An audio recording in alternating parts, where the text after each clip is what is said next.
Hello, dear viewers. Today, we explore the fascinating history of Solomon's Temple, one of the wonders of antiquity and a powerful symbol of God's presence among His people. Built by the wise King Solomon, the temple not only served as a center of worship in Jerusalem, but also represented the grandeur and sanctity of the relationship between God and Israel. Throughout this video, you will discover every detail about the construction, dedication, religious service, and lasting significance of this magnificent temple.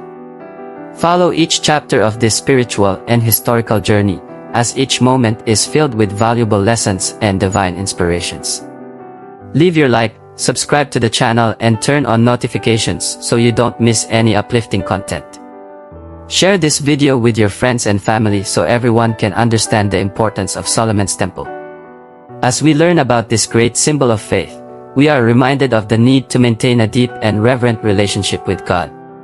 Let's explore the great history of Solomon's Temple together. Solomon's Temple, built by King Solomon, the center of worship and symbol of God's presence. The promise to David. The construction of Solomon's Temple has its roots in the promise made to David, Solomon's father. David, a king after God's own heart, wanted to build a permanent temple for the Lord. Until then, the Ark of the Covenant, a symbol of God's presence, resided in a tabernacle, a mobile tent used since the time of Moses.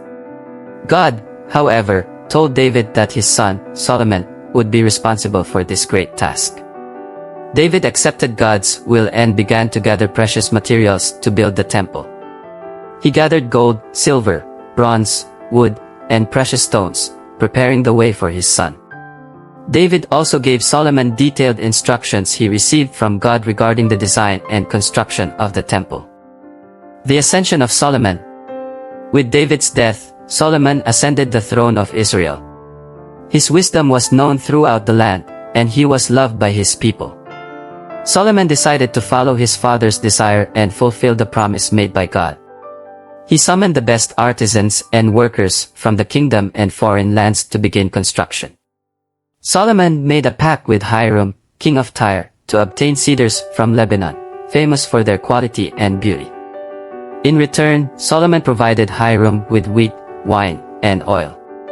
This agreement marked the beginning of international cooperation that reflected Solomon's diplomatic wisdom. The Great Construction. Construction of the temple began in the 4th year of Solomon's reign, in the month of Siv, and took 7 years to complete. Located on Mount Moriah, where Abraham almost sacrificed his son Isaac, the temple site was sacred and historic.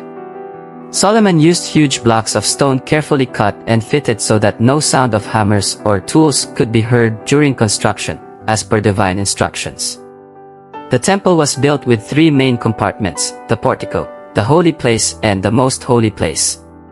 The portico, the entrance to the temple, was grand and adorned with bronze pillars called Jachin and Boaz. The holy place contained the altar of incense, the table of showbread, and the golden lampstand. The most holy place, where the Ark of the Covenant was kept, was separated by a veil and symbolized the presence of God. Beauty and magnificence. The interior of the temple was adorned with pure gold. Solomon had the walls, ceiling, and floor covered with gold, and engraved cherubs, palm trees, and flowers on the walls. The doors of the holy place and the most holy place were made of olive wood and covered in gold, with intricate carvings. In addition, Solomon had several golden utensils made for the temple service: the golden altar, the candlesticks, the tongs, the basins, the incense containers, and the cups. In the atrium of the temple, the bronze altar for sacrifices and the great bronze sea were placed, a tank supported by 12 bronze oxen, used by the priests to purify themselves. The dedication of the temple. When construction was completed, Solomon called together the entire congregation of Israel to dedicate the temple. The priests brought the Ark of the Covenant from the tabernacle and placed it in the most holy place. When placed, a cloud filled the temple, symbolizing the glory of God. The priests could not continue their service because of the presence of divine glory. Solomon stood before the altar of the Lord, in the presence of the entire congregation of Israel, and stretched out his hands toward heaven. He prayed to God, asking for his presence to remain in the temple and for him to hear the prayers said there. Solomon prayed for blessings and mercy for Israel and for all who came to the temple to seek God. God's answer. God answered Solomon's prayer with a sign of approval. Fire came down from heaven and consumed the burnt offerings and sacrifices, and the glory of the Lord filled the temple again. The people of Israel, upon seeing the fire and the glory, fell on their faces and worshiped, praising God, saying, "He is good, His love endures forever." God appeared to Solomon at night and said, "I have heard your prayer and have chosen this place for myself as a house of sacrifice. If I shut up the heavens so that there will be no rain, or command the locusts to consume the land, or send pestilence among my people, if my people, who are called by my name, will humble themselves, and pray, and seek my face, and turn from their wicked ways, then will I hear from heaven, and will forgive their sin, and will heal his land." 2 Chronicles 7 verses 12 to 14. The temple service. The temple became the center of worship and religious activities in Israel. Priests and Levites were assigned to serve in the temple, performing daily sacrifices and caring for sacred rituals. The temple was also the site of Israel's great festivals, such as Passover, Pentecost, and the Feast of Tabernacles, where the people gathered to worship and celebrate. Temple service followed a strict schedule of sacrifices and offerings. There were burnt offerings, peace offerings, sin offerings, and gratitude offerings, each with its specific meaning and purpose. The blood of the sacrifices symbolized the atonement of the people's sins and reconciliation with God. Decline and destruction. Over the years, Israel turned away from God and fell into idolatry. The kings who succeeded Solomon did not always follow the ways of the Lord, and the temple was neglected and desecrated.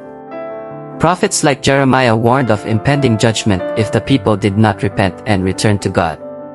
Finally, in the year 586 BC, King Nebuchadnezzar of Babylon invaded Jerusalem. He destroyed the city and burned the temple, taking the temple treasures and the people of Israel captive.